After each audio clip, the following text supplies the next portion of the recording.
Hey everyone, hopefully you all are doing great. अगर आपने मेरे चैनल को अभी तक सब्सक्राइब नहीं किया है ना, तो अभी जल्दी से मेरे चैनल को सब्सक्राइब कर दो और इसके साथ साथ बेल आइकन को भी प्रेस कर दो, बिकॉज आज का जो रिएक्शन, जो आज के रिव्यू है ना मेरा, वो बहुत ही स्पाइसी है और आपके आई एम 100% श्योर कि आपके बिल्कुल दिल की बात मैं यहाँ पे करने वाली हूँ। और इसके साथ साथ हम करेंगे एक्सपोज एक बहुत बड़े रियलिटी शो को। तो एक्चुअली इस शो में जितनी भी चीज़ें होती आ रही हैं पिछले 14 सालों से, उसमें मैं आपको बताऊंगी कि किस तरह से चेंजेस आते जा रहे हैं। बहुत सारे यूट्यूबर्स ऑलरेडी इस बारे में बात कर चुके हैं, बट अब जिस लेवल पे बाइसनेस और फेवरेटिज्म हो रहा है इस शो में, और जिस तरीके से चीज़ों को घुमाया फिराया जा रहा है, मैनिपुलेशन हो रही है और टारगेट किया जा रहा है, ये बहुत ही एक अलग लेवल का है और इस पर बात करना बहुत ज़रूरी है। तो बात करेंगे अब इस शो के बारे में, जिसमें क्लेम किया जाता है कि रियलिटी शो है, but honestly speaking reality show नहीं है, ये एक स्क्रिप्टेड शो है। देखो, पहले जब तक इस शो में इस तरह से ये जो कंटेस्टेंट साहब है ना, जो माइक के पीछे बोलते हैं, जब तक कि ये नहीं आए थे, जब तक इन्होंने अपनी आंख के बजाय टांग नहीं घुसाई थी, तो पीपल वर लाइक लोग बात करते हैं नहीं ये रियलिटी है, ये रियलिटी शो में जो होता है वो रियलिटी बेस्ड है, इसमें कुछ स्क्रिप्टेड नहीं होता। बट डे बाय डे चीज़ें जो है ना खुलती जा रही है और सामने आती जा रही है। एक्चुअली इन्होंने अपने पत्ते, अपने कार्ड्स खुद ही शो कर दिए, अपने खुद ही कार्ड्स जो है ना खोल दिए हैं ओवर स्मार्टनेस के चलते हुए। बट एक्चुअली क्या है ना, बात यह है कि अब जो ऑडियंस है ना वो स्मार्ट होती जा रही है। ऑडियंस जितनी स्मार्ट होती जा रही है, ये अपनी तरफ से ओवर स्मार्ट होते जा रहे हैं, और जितने ज्यादा ये ओवर स्मार्ट होते जा रहे हैं, शो की टीआरपी उतनी ही ज्यादा नीचे जाती जा रही है। और जिस शो को लोग रियलिटी शो बन के समझ के जुड़े थे, अब उस शो में लोगों का इंटरेस्ट दिन ब दिन खत्म होता जा रहा है। अगर आप मुझसे पूछे तो I have just lost my interest absolutely. अगर मैं ये शो देख रही हूँ वो भी यूट्यूब पे, तो just because of Munawar Faruqui. And after Munawar Faruqui I am watching this show for Ankita Lokhande and Vicky Jain. तो मैं इन तीनों लोगों की वजह से जो है शो देख रही हूँ, एंड आई रियली विश के मुनव्वर फारूकी जीते। बट जिस तरह से इस शो में मैनिपुलेशन, जिस तरह से शो में मेकर्स जो है वो खुद बहुत कंटेस्टेंट बन के खेलो, और उसके बाद एक क्लेम भी करते हैं, जब इनको कोई कहता है अपनी कोई बात उठाता है, तो एक क्लेम भी करते हैं कि नहीं ऐसा नहीं है, आप जो है ना हम हमारे साथ खेलना चाहते हैं लेकिन हम कंटेस्टेंट नहीं है, लेकिन फिर उसके बाद ही कंटेस्टेंट बनते हैं और ये खेलते भी है। अब क्या है ना कि इन्होंने अपने कार्ड्स खुद सारे शो कर दिए हैं। जो लोग इनके स्क्रिप्ट के मुताबिक चलते हैं वो इनके फेवरेट हो जाते हैं, और जो लोग इनकी स्क्रिप्ट नहीं ले रहे हैं वो इनको टारगेट कर रहे हैं और बहुत ही बुरे तरीके से ह्यूमिलेट कर रहे हैं, टॉर्चर कर रहे हैं। और इस शो में एक शुरू के जब ये शो आया था, जब सलमान खान ने शो होस्ट करना शुरू किया था, तो Salman Khan is a big name, okay, and like I really think कि somewhere he is a good person, okay, he is a nice person. तो सलमान खान ने जब ये शो होस्ट करना स्टार्ट किया था, तो बहुत दफ़ा ऐसा होता था कि इस शो में सही मुद्दों पर बात होती थी, उस वक्त इस शो में सही पॉइंट्स उठाए जाते थे, उस वक्त इस शो में अगर कोई वल्गैरिटी करता था उस पर पॉइंट आउट किया जाता है कि आप ये हरकतें नहीं कर सकते। इस शो में अगर कोई जैसे कहते हैं इन ह्यूमन बिहेवियर दिखाता था कि किसी खाने के साथ कुछ भी, तो उस चीज पे बोला जाता था कि ये आपका टेस्ट है, यही टेस्ट है, और आपको इस टेस्ट में जो है ना आप पास होते हो फेल, या अपनी पर्सनालिटी दिखाते हो। तो इस तरह की बातें की जाती थी, ना कि गलत चीजों की ऑफर करने के बाद जब लोग उन गलत चीजों को एक्सेप्ट कर ले, तो अपने फेवरेट लोगों को अप्रिशिएट करना कि उन्होंने सही काम किया है। यानी फॉल्स नैरेटिव सेट करना और फॉल्स गलत चीजों को जो है ना वो एक सेट करना, सोसाइटी में एक रॉन्ग मैसेज देना। अब इस शो की तरफ से बहुत रॉन्ग मैसेज आ रहा है। इस लाइक अगर हम बीइंग अ व्यूअर, अगर बीइंग एन ऑडियंस में बात करूँ, तो मुझे बहुत नेगेटिव खुद शो मेकर जो है वो बहुत नेगेटिव लग रहे हैं, बिकॉज जो कंटेस्टेंट्स हैं वो तो अपनी पर्सनालिटी दिखा ही रहे हैं, लेकिन कहीं ना कहीं उनकी पर्सनालिटी को सप्रेस भी किया जा रहा है। बहुत ज़्यादा उनको टॉर्चर टारगेट करने के बाद बहुत सारे जो कंटेस्टेंट्स हैं वो थोड़े से बैक फुट पे जा रहे हैं, जो फ्रंट फुट पे आके खेल रहे थे वो बैक फुट पे जाते जा रहे हैं। जैसे विकी जो है वो एक बहुत ही टैलेंटेड ब्रेनी पर्सन है, और वो जो है ना वो अपना दिमाग लड़ा रहा था, वो लोगों के साथ, मतलब ग्रुपिज्म कर रहा था। ग्रुपिज्म तो खैर डे 1 से यहाँ पे होता है, इसमें कोई बड़ी बात नहीं है, बट लाइक वो बात कर रहा था, उसकी आदत है बात करने की, है वो लोगों के साथ गेम की प्लानिंग कर रहा था, जो भी कर रहा था। तो इन्होंने उसको इतना टारगेट करते करते उसको कॉर्नर पे कर दिया कि अब वो थोड़ा डर गया, बिकॉज ऑफ नोन फेस नहीं है, and he is not like aware of industry के जो पॉलिटिक्स होती है, इससे उसको इतनी अवेयरनेस नहीं है, तो वो थोड़ा सा बैकफुट पे जा रहा है। इस तरह से मुनव्वर फारूकी को जिस तरह से शो में यूज किया जा रहा है और अपने स्क्रिप्ट के मुताबिक चलाया जा रहा है, और ये बोला जा रहा है कि जिस तरह से इन्होंने फॉल्स एक फ्रेंडशिप, फोर्स्ड फ्रेंडशिप इन्होंने यहाँ पे सेट की है, जो कि फ्रेंडशिप थी ही नहीं। शो के अगर आप देखोगे, ये कहते हैं कि इनका जो बॉन्ड है वो जेन्युइन है। जो बॉन्ड आपने डे 1 से खुद ब खुद जुड़वाया हो, जो बॉन्ड आप बार बार कन्फेशन रूम में छुड़वाते हैं और वो फिर बॉन्ड बार बार दूर जाता है, क्योंकि मुनव्वर फारूकी एक बहुत ही पॉजिटिव पर्सनालिटी का बंदा है और जो दूसरी बंदी है बहुत ही नेगेटिव है, बहुत ही टॉक्सिक और जेलस है और बहुत ही इनसिक्योर है। तो आप उनको एक साथ लाने की कोशिश करते हैं और इसके साथ क्या होता है ना कि वो बार बार दूर जाते हैं। लेकिन इन मेकर्स की पूरी कोशिश यही कि वो साथ में रहें। जब मुनव्वर और विकी के साथ था तो इन्होंने मुनव्वर को बहुत बैश किया और उसके बाद मुनव्वर थोड़ा बैकफुट पर हो गया, which is like I somewhere feel कि वो मुनव्वर पे सूट नहीं करता। मुनव्वर एक बहुत स्ट्रॉन्ग पर्सनालिटी, एक बहुत स्ट्रॉन्ग फैंडम है उसका, और अगर इस शो को कोई देख रहा है तो मुनव्वर के फैंस ही देख रहे हैं इस वक्त। मुनव्वर के फैंस, बहुत बड़ी ऑडियंस है मुनव्वर की जो ये शो देख रही है। अब ये बिल्कुल क्लेम नहीं कर सकते कि इस शो को जो है ना इनके फैंस, इस शो के फैंस देख रहे हैं, नहीं, इस शो को अगर कोई देख रहा है तो मुनव्वर के फैंस देख रहे हैं। लेकिन ये मुनव्वर के फैंस को भी नाराज कर रहे हैं बिकॉज ऑफ दैट बारबी, जो कि एक बहुत बड़ी जो है वो एक्ट्रेस है, उसकी कज़न है, और इस बंदी को आगे बढ़ाने के लिए ये किसी को भी किसी भी हद तक नीचे गिरा रहे, किसी को भी किसी भी हद तक जाके टारगेट करे। अगर आप देखोगे पहले अभिषेक इनकी फेवरेट लिस्ट में आता था, लेकिन जब अभिषेक का इससे लड़ाई हुई तो क्या हुआ कि इन्होंने अब लास्ट एपिसोड में अभिषेक को भी टारगेट किया है। इसके साथ अगर आप देखोगे विकी को टारगेट करने का रीजन सिर्फ और सिर्फ ये है कि मुनव्वर जो है वो विकी के करीब जा रहा था और मुनव्वर उस बंदी के साथ नहीं रहना चाहता था, बारबी के साथ नहीं रहना चाहता था और थोड़ा सा कट रहा था, तो इन्होंने इसलिए मुनव्वर को विकी से हटवाया। लेकिन स्टिल मुनव्वर और ये बंदी साथ में नहीं डेवलप हो पा रहे हैं। ये उनके बहुत कोशिश करके ऐसे मोमेंट्स निकालते हैं, फिर उस पर उनको जो है ना वो रिलीज भी करते हैं, बहुत हाइप क्रिएट करने की कोशिश करते हैं, पर मुनव्वर और उस बंदी का जो बॉन्ड है ना वो जेन्युइन नजर नहीं आ रहा है, क्योंकि वो इस वजह से नजर नहीं आ रहा है कि वो 24 आवर्स जब भी उसको मौका मिलता है वो उसके पीछे बैक बाइटिंग करती है, वो बिचिंग करती है, लेकिन उसकी चीज़ को एक्सपोज नहीं किया जा रहा है। वो नॉमिनेशन भी डिस्कस कर रही होती है, वो बिचिंग भी कर रही होती है, वो लोगों की करेक्टर असैसिनेशन भी कर रही होती है, बॉडी शेमिंग भी कर रही होती है। मुनव्वर फारूकी की उसने बॉडी शेमिंग की होती है, पर उसको किसी भी तरह से कुछ नहीं कहा जा रहा है। बहुत ही प्यार से कुछ भी थोड़ा बहुत कह के साइड पे कर दिया जाता है और हमेशा अननेसेसरी टारगेट किया जाता है दूसरे लोगों को। अभी यहाँ पे अंकिता लोखंडे को भी टारगेट कर रहे हैं, पर मैं आपको बताती हूँ क्यों। एक तो अंकिता जो है ना वो अपने हस्बैंड के साथ हो गए। शुरू में अंकिता अपने हस्बैंड के थोड़ा सा अगेंस्ट जा रही थी, तो ये इनको अच्छा लग रहा था। इससे क्या जाहिर होता है, इससे ये जाहिर होता है कि इनको लोगों के रिश्ते तोड़ना पसंद है और जो होता है ना एक फेक लव एंगल्स दिखाना पसंद है इनको, क्योंकि लास्ट सीजन में रश्मि ने जो है ना अपने जो है बॉयफ्रेंड के साथ ब्रेकअप किया था शो पे ही, तो उस वजह से इन्होंने रश्मि को थोड़ा जो है ना वो फुटेज देना और थोड़ा सा रश्मि के साथ फेवरेटिज्म करना स्टार्ट कर दिया था, बिकॉज रश्मि इनके स्क्रिप्ट के मुताबिक नहीं चली थी। जब चली तो इन्होंने उसको काफ़ी फेवरेटिज्म दिया, ठीक है, उसके बाद। But they want this, they want के ब्रेकअप्स हो, नए रिश्ते जुड़ जाए, लव एंगल हो, फेक लव एंगल ही सही, लेकिन शो के लिए, जो भी हो वो शो के लिए हो। अब जो लोग इनके स्क्रिप्ट को नहीं ले रहे हैं उनको टारगेट करें। और क्या है ना कि ये स्क्रिप्ट किस तरह से दे रहा है, ये कन्फेशन रूम में बुला रहे हैं, और अगर लोग अपनी कोई बात रखते भी है तो फिर ये दोबारा से दूसरी थॉट देते कि नहीं ऐसा नहीं है, ये ऐसा है, ऐसा नहीं ऐसा है, वो उससे वो बात कर रहा था, वो उससे वो बात कर रहा था। ना सिर्फ ये कि बातों को ट्विस्ट भी कर रहे हैं, ये बातों को झूठ भी बोल रहे हैं, फेक स्टेटमेंट्स भी दे रहे हैं, लोगों को बातों को ट्विस्ट करके भी दिखा रहे हैं। जैसे कि अभिषेक अगर मुनव्वर के साथ बैठा तो उनको प्रॉब्लम हो रही है कि मुनव्वर मनारा के साथ क्यों नहीं बैठ रहा, तो इस वजह से अब ये अभिषेक को भी टारगेट कर रहे हैं। इसके साथ साथ ये अंकिता को भी टारगेट कर रहे हैं, क्योंकि अंकिता जो है वो विकी के साथ जो है वो अपने हस्बैंड का साथ ज्यादा दे रही है, तो ये अंकिता को भी बहुत ज्यादा टारगेट कर रहे हैं और विकी को तो ये बहुत ही अलग लेवल पे ह्यूमिलेट कर रहे हैं। रीजन ये है कि विकी को इनको नहीं चाहिए। इन्होंने सना को इसलिए पिक किया कि सना जो है इस लास्ट एपिसोड में कि सना जो है वो इनके मुताबिक चल रही है, उन्हें पता है कि वो बहुत ही कंफ्यूज है। अब इतनी कंफ्यूज पर्सनालिटी जो ये बंदी की है, सना की बहुत ही कंफ्यूज पर्सनालिटी है, मतलब आई स्वेयर मुझे नहीं लगता कि कोई भी जब ये बंदी बाहर आएगी, तो मुनव्वर ने एक बहुत सही स्टेटमेंट दिया कि अपने प्रोफेशन को इंसल्ट करिए, जब ये बंदी बाहर आएगी तो कौन इससे अपना केस लड़वाना चाहेगा। एटलीस्ट मैं तो कभी भी इस बंदी से अपना केस ना लड़वाना चाहूँ कि जो इतनी लाइफ में कंफ्यूज रहती है, किसी का केस क्या लड़ेगी, ठीक है।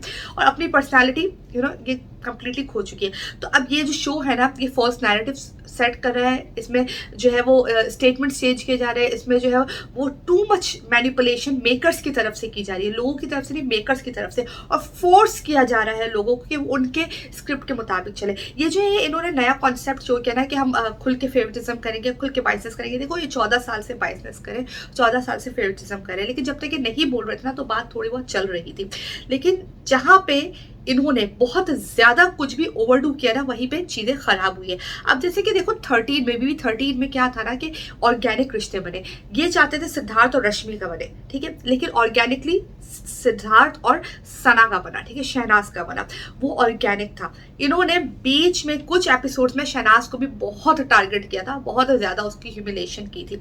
इसके साथ साथ आसिम रियाज को इन्होंने पीछे करने की बहुत कोशिश की थी, लेकिन वो ऑर्गेनिकली आगे आ गया, ठीक है। उसमें ये अपना इतना जितना नहीं कर सके, आई मीन खुद से बातें लोगों के कान भरना ये नहीं कर सके, तो वो शो हिट हो गया था, ठीक है। उसके बाद से इन्होंने बहुत ज्यादा ये जैसे कहते हैं ना उल्टी सीधी चीजें करना शुरू कर दी, इसकी वजह से शो जो है ना वो उसमें लोगों का इंटरेस्ट खत्म होता जा रहा है। अब बात यहाँ पे ये है कि क्या इस तरह की चीजें, रॉन्ग चीजों को आप जो एक मैसेज दे रहे हो वो सेट करना ठीक है।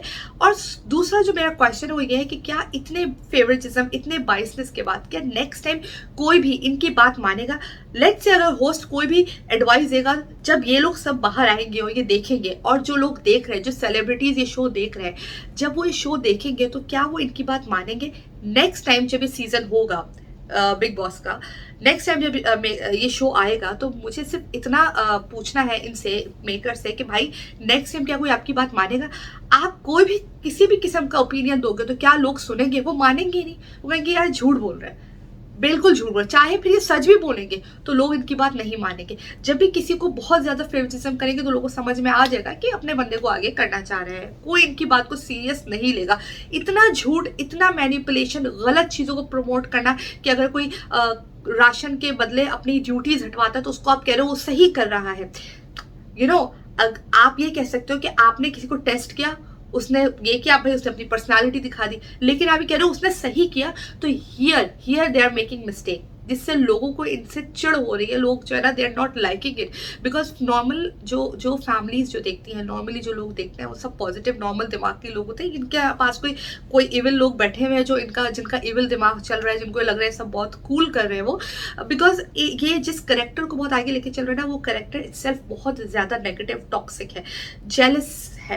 अच्छा, उस करेक्टर को तो आप एक एपिसोड बन सकती हो उसके ऊपर कि जितनी इनसिक्योरिटी, जेलस बिहेवियर, और कहाँ उसने झूठ, कहाँ फेक चीजें की हैं, बहुत कुछ, बट उस करेक्टर को आगे बढ़ाने की कोशिश कर रहे हैं। उसको बढ़ाने के लिए दूसरों को बिल्कुल नीचा दिखा रहे हैं, बिल्कुल नीचा। अब ऑल ऑफ द सडन इनके लिए सना क्यों इंपॉर्टेंट हो गई? वो इस वजह से भाई कि वो उन्हें समझ में आएगा यार ये बंदी कंफ्यूज है, हमारे स्क्रिप्ट पर चलेगी, तो इस वजह से इन्होंने उसको अंदर बुलाया।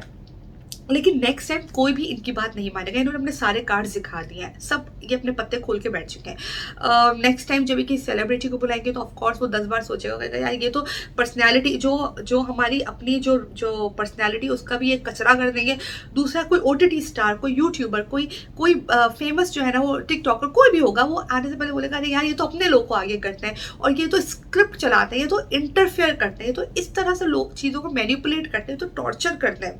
और इस शो में तो ये स्क्रिप्ट के ऊपर चलना पड़ता है। अब जो फेयरलेस लोग होंगे एक्चुअल में, या जो लोग अपने दिमाग से, जिन लोग की अपनी एक ऑडियंस होगी, जैसे मुनव्वर फारूकी की अपनी एक ऑडियंस है, जब वो बाहर आएगा, जब वो ये देखेगा सब कुछ, तो ऑफकोर्स उसके जैसे कोई भी दिमाग वाला बंदा अगर हुआ तो वो कभी भी शो में नहीं आना चाहेगा। जैसे फुकरा इंसान जो था, फुकरा इंसान पे इन्होंने पूजा भट्ट को थोपने की कोशिश की थी तो उसने मना कर था, लेकिन जब फुकरा इंसान बाहर आया था, उसने शो में बहुत सारी चीज़ें देखी थी, तो उसने एक एपिसोड भी बनाई थी, उसने एक पूरा इस पर रिएक्शन वीडियो बनाई थी। उसने बोला था कि भाई ये बहुत लेवल का इन्होंने जो है ना बहुत चीज़ें की हैं, बहुत जगह इन्होंने जो है मैनिपुलेशन की है। और उसके बाद फुकरा इंसान ने कहा कि मैं नहीं जाऊँगा इस शो में, ठीक है। अब जो दूसरा सीजन है उसमें मैं फिलहाल नहीं जा रहा। इससे एल्विश की इतनी बड़ी ऑडियंस थी, उसने भी यही मुनासिब समझा कि वो ना जाए। तो इस तरह ये खुद अपने आप को इतना नीचा दिखाए जा रहे हैं, नीचा गंदा किए जा रहे हैं कि अब कोई इनके, मुझे नहीं लगता कोई बहुत ही स्ट्रगलर होगा, बहुत ही डिफिकल्ट सिचुएशन में होगा, जिसका पैसा नहीं होगा, तो वो शायद इनके शो में चला जाए।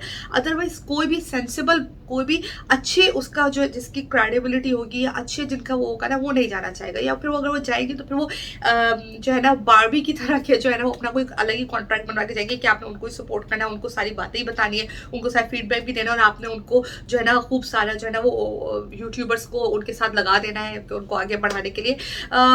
यही लोग जा सकते हैं, अदरवाइज तो कोई नहीं जा सकता। तो this time this show is totally flop, a biggest flop, and I request to Munawar Faruqui audience. मैं मुनव्वर फारूकी की ऑडियंस फैन से रिक्वेस्ट करती हूँ, क्योंकि I am also his fan, please do not support this hashtag. जो ये हैशटैग चलाने की कोशिश करे उस बारबी वैम्प के साथ, बिल्कुल भी इस हैशटैग को प्रमोट मत करो। सिर्फ और सिर्फ मुनव्वर को वोट करो, सिर्फ और सिर्फ मुनव्वर को वोट करो, किसी को वोट मत करो।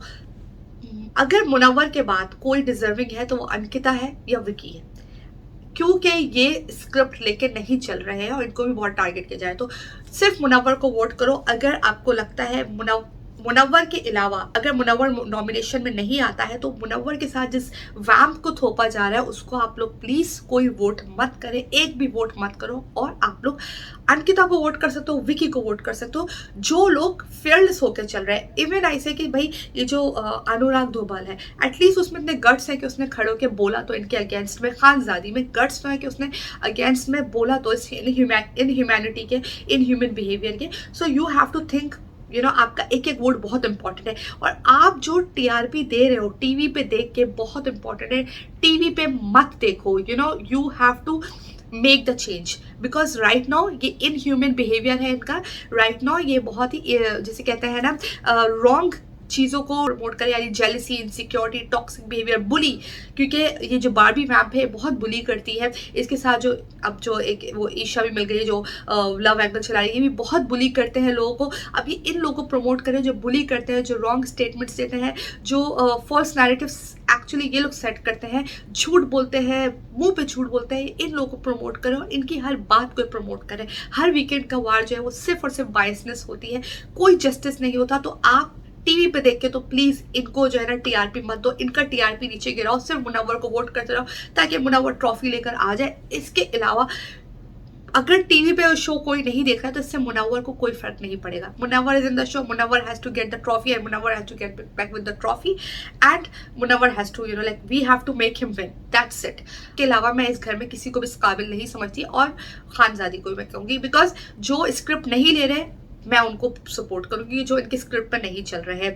एंड नेक्स्ट टाइम मैं जितने भी सेलिब्रिटीज हैं, जितने भी लोग हैं जिनको बिग बॉस में जाने का शौक है, तो यार सोच लो कि जो आपने अपनी इज्जत कमाई है जितने भी काम से, आप अपनी इज्जत लौटाना चाहते हो, आप जो है अपना एक इमेज डाउन करना चाहते हो, आप रोज ह्यूमिलेशन लेना चाहते हो, आप इतने गलत लोगों के साथ, नेगेटिव लोगों के साथ रह के पैसे कमाना चाहते हो, मेहनत करके आप कोई और शो करके जो है आप उससे पैसे कमा लो। ऐसी जगहों पे काम करना जहाँ पे इतनी नेगेटिविटी हो और जिसमें एक झूठा नामों की रियलिटी है बट वो स्क्रिप्ट है और उसमें इतनी मैनिपुलेशन, नेगेटिविटी और आपकी पर्सनैलिटी का रॉन्ग इमेज दिया जा रहा है, आपका करियर खराब हो सकता है। आपका करियर एक्चुअली में खराब हो सकता है अगर आप ये शो करोगे। तो you have to think about it कि आपका करियर बर्बाद हो जाएगा अगर आपने ये ऐसा शो किया। तो यहाँ पे मैं अपनी वीडियो को करती हूँ and I hope you people will understand, specially Munawar Faruqui fan, Munawar की जनता, please please please wake up. एक भी वोट मुनव्वर के अलावा किसी को ना जाए, ये मेक श्योर करो कि मुनव्वर के साथ किसी को ना जोड़ जाए। ये लोग मुनव्वर को बहुत ज़्यादा यूज़ कर रहे हैं, मुनव्वर को ये जितना यूज़ कर सकते हैं। अगर ये मुनव्वर कितने सगे होते तो मुनव्वर अगर विकी के साथ बैठता तो ये मुनव्वर को बैश नहीं करते। ये मुनव्वर के बिल्कुल भी सगे नहीं है, इन्हें कोई मुनव्वर से कुछ लेना देना नहीं है। इन्हें मुनव्वर का फैंडम चाहिए, इन्हें मुनव्वर के वोट्स चाहिए और वो वोट्स ये बारबी को दिलवाना चाहते हैं। एक पॉइंट आ गया, मुनव्वर को भी बैश करेंगे और बारबी को तब तक आगे लेके जा चुके होंगे क्योंकि लोगों के माइंड से खेल रहे हैं, ये स्ट्रैटेजीज बना रहे हैं जो फेल हो रही है। लेकिन जो निब्बा निब्बी टाइप लोग होते हैं ना, जिनको ये लव एंगल, झूठे लव एंगल, लाइक आप खुद सोचो ना कि यार मुनव्वर का बाहर बंदी है, फिर भी ये जो निब्बा निब्बी है उनको ये हैशटैग चला रहे हैं और उस पर they are following for it. So you have to understand this and you have to come out of this web and this is like very toxic. ये बहुत ही टॉक्सिक है और इस चीज़ को you have to break it by not giving your single vote or single TRP to this fake scripted show. Here I'm gonna end this video. Thank you so much. Bye bye.